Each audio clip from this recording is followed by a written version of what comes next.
Hi, daijoubu desu? Oh yeah, we using Japanese in here because we going all the way to Japan for this review, baby.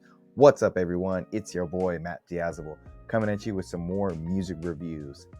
Thanks for coming on by. I appreciate it.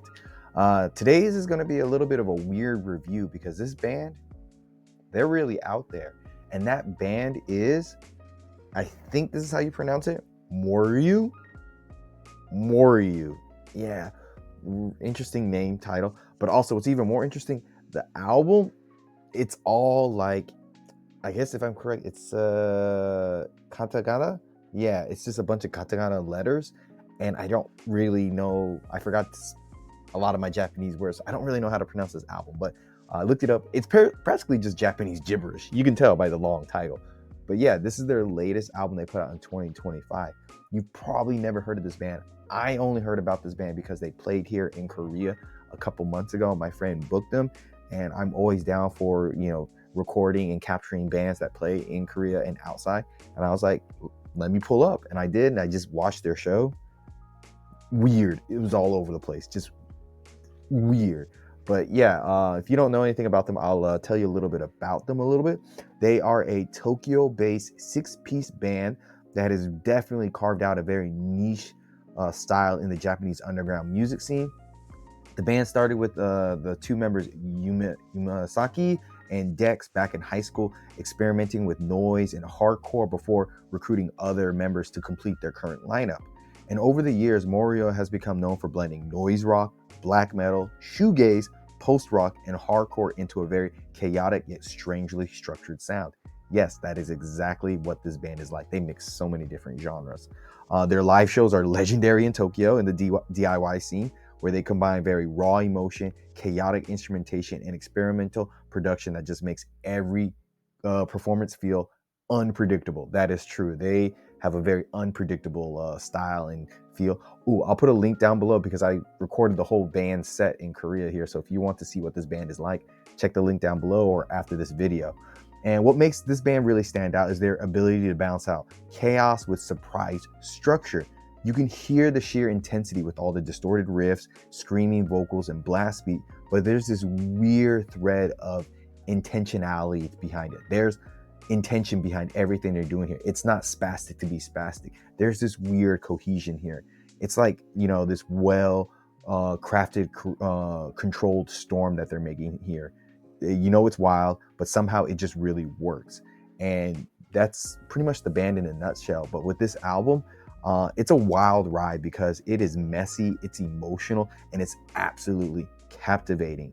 The opening song, First Love, Ready for War, kind of just throws you into their world immediately with some really soft pianos, gentle vocals layered with some deathly screams.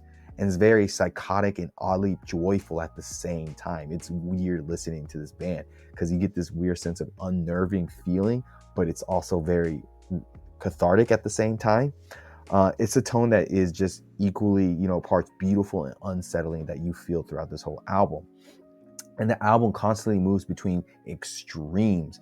Moments like Rockstar have very chaotic riffs, spastic drumming, and layered vocals that collide in a very horrifying but mesmerizing way.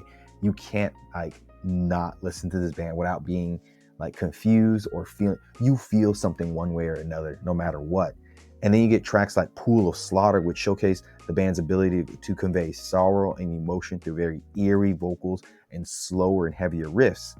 The album is full of tension between chaos and clarity, brutality and beauty.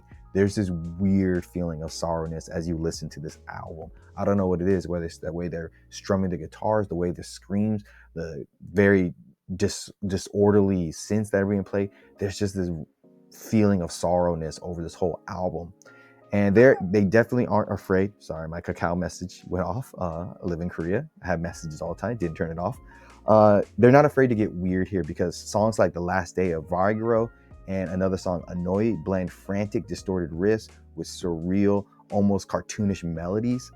Their experimentation continues with synth-heavy moments on the song Perfect Tatsuya Manual, showing that the band is, even in their most chaotic moments, the band is still filled with a lot of control, purpose, and structure.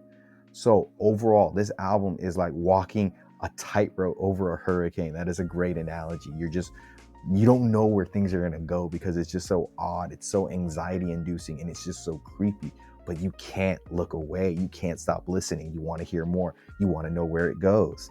It's emotionally exhausting, musically overwhelming, but it's absolutely thrilling. It's not a perfect album, but it's a strong statement from a band at the top of their chaotic and experimental game. So if you're looking for something that's really intense, unpredictable, and emotionally charged, this album is a must listen to anyone who's into really spastic, really weird, and really odd music. So, Moreru, their newest album, cannot pronounce it, but I would have to give it an okay and decent 8 out of 10. It's weird. It's going to be crazy when you listen to this album, but it's weirdly structured. You find moments in here that have a very good balance to it and everything. I still didn't turn that off, but it's a very, very different album and different band overall. Personally, track number 4 is my favorite because it has a very catchy and very good vibe to it in terms of the chorus and everything, but there's no short of good songs on this album. It rocks, it kicks, it's going to be enjoyable. So like I said, link down below to their live performance, or if it's up here on the screen, check it out. Until next time, guys, see you in the pit.